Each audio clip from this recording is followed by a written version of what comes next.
We are extremely pleased that you are here. Thank you. Good to see you again. I had a question about like the instant manifestation or the seed and then something coming to me. So what, as a very real practical example, what just happened, was that an instant manifestation, or have I planted some seed some time ago to get me in the seed? It is always that. There is always something that has come before. The reason it feels like instant manifestation is because in the moment, it's happening in this instant, but it's like someone who has been an actor, you often hear it, that they had overnight success after 30 years of no work. But once they come on the scene, it looks like instant success because it looks like they came out of nowhere.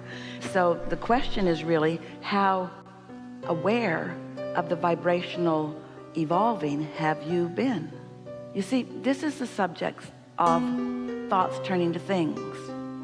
And humans want to call it manifestation in the moment it bursts into the thing or into the experience or into the tangible, when there's so much that has happened along the way first.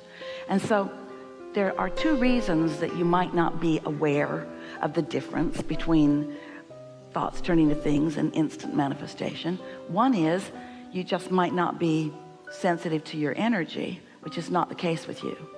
The other is you might just be so accustomed to the feeling of alignment that the feeling of alignment is just the way it is, and then when things manifest, it's like, oh yay. And that is the case with you. It's interesting because you called us over there. In other words, we're sort of looking over there, and there you were. You were undeniable because your expectation was very strong.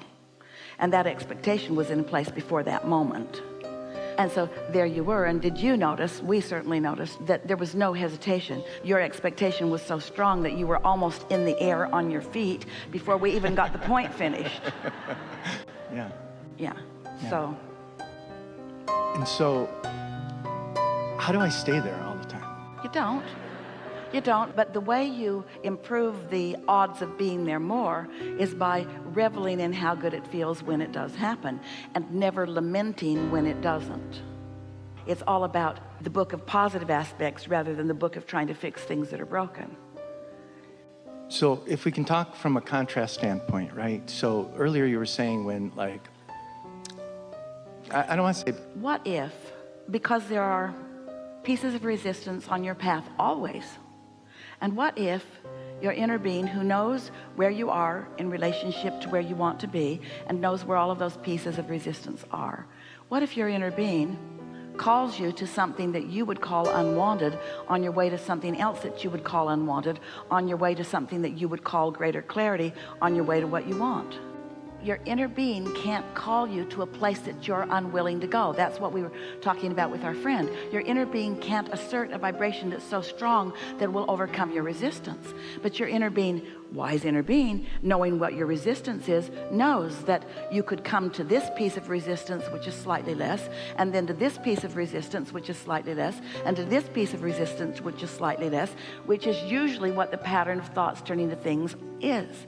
But what if from where you stand to where you want to be, there is no resistance? That's what you want to call instant manifestation.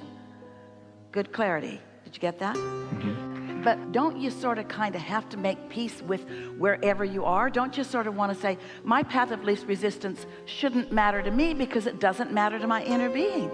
That's like saying, I'm going to go on a vacation and I'm going to get on the cruise ship in Fort Lauderdale. But first I got to get to Fort Lauderdale, and then being bummed that you're not just already in Fort Lauderdale. I either got to drive or I got to fly. I want to go on this cruise, but I don't want to do what it takes to get to Fort Lauderdale. You don't want to meditate. We're going to be after you today. You don't want to do what is required to be on the brink of instant manifestations. You just want instant manifestations. Well, cut it out. Start enjoying the journey, because there is satisfaction in releasing resistance. Yes? Isn't it fun to sort of get where you're going through paying attention? Don't you like to be guided? And really, we know for sure that there's not one of you.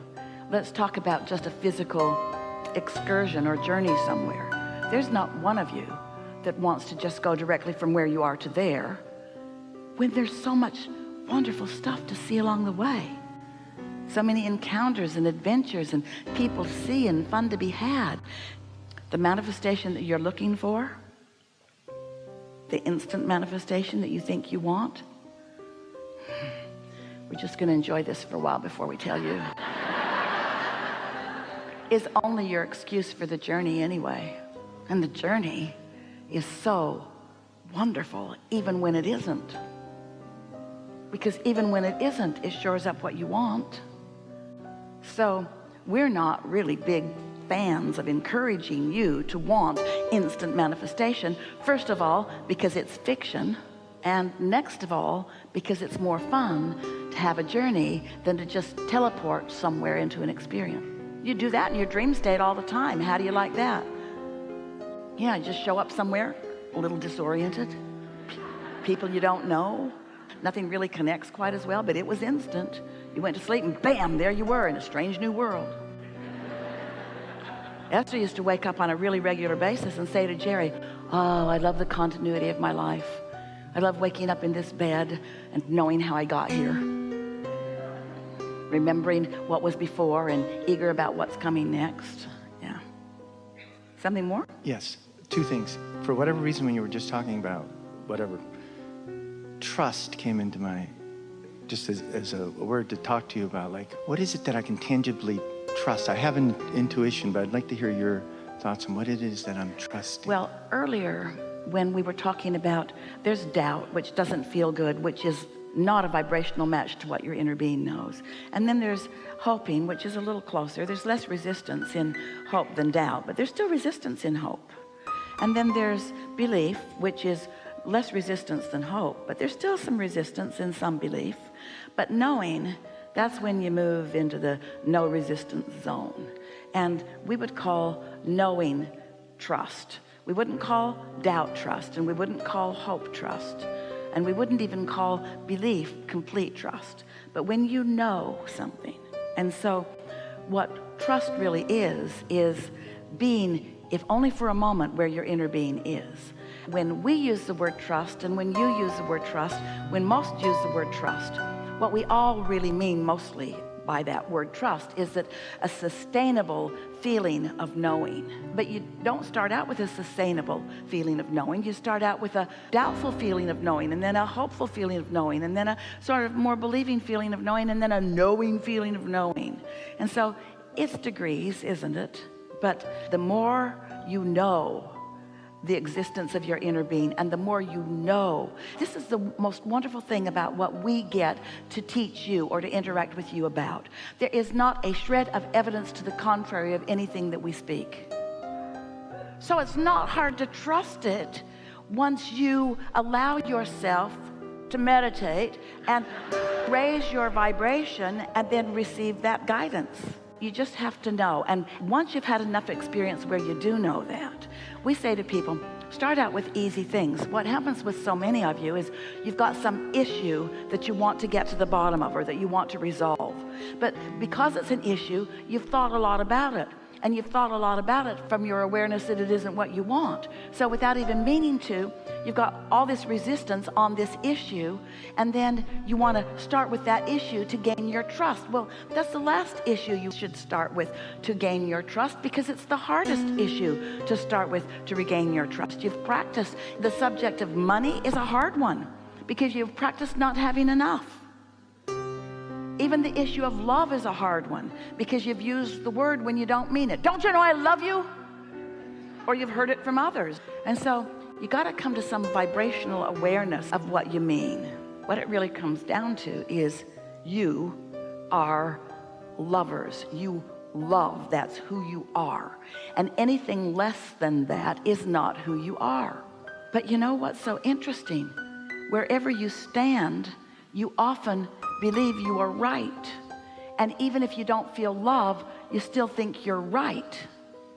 So you don't get to that feeling of trust because you think you're right, but you're not in sync with source, so you don't feel love. And so it's not paying off for you because you're missing some important elements. You can't be in hate or anger or frustration or doubt and be practicing trust. You can only be in love and appreciation and positive expectation and fun and lightheartedness, you see. So let's be really accurate about this. This is big. This is why you're reaching for this. Trust comes from what you thought was going to happen happening. Stay tuned. So that means if you're expecting something negative to happen, and it does, don't you say, I knew that was going to happen. So let us redefine trust from our vantage point. We want you to replace trust with alignment. Rather than go for trust, we want you to go for love. We want you to go for clarity. We want you to go for wholeness, because it's really easy to come to expect bad things to happen when bad things have been happening. Jerry used to say, get me once, shame on you. Get me twice, shame on me, because I should have seen it coming. Well, we're not really teaching that, but we get what he meant. When something happens and you're able to make the correlation between what you've been expecting and what comes, a lot of people who are not tuned in, tapped in, turned on, they can't get past your expectation. So your expectation evokes from people. In other words, that's what the law of attraction is. It's attraction, it's attraction, it's attraction. So you get what you think about, which means you come to trust those outcomes. But it's only when you factor in your alignment factor in what you're coming to trust that you really have your ability to deliberately create. Did you follow all of that? Yes. If someone always behaves in some way and you just expect them to behave in that way, and every time you're with them they behave in that way, you've come to trust that they're going to behave in that way. So that trust is not the way you want to use it, is it? And yet, isn't it a sort of trust or expectation? So we think trust is nothing more than expectation. And we would replace that word with something that is only rooted in source energy connection. So we'd call it alignment or love.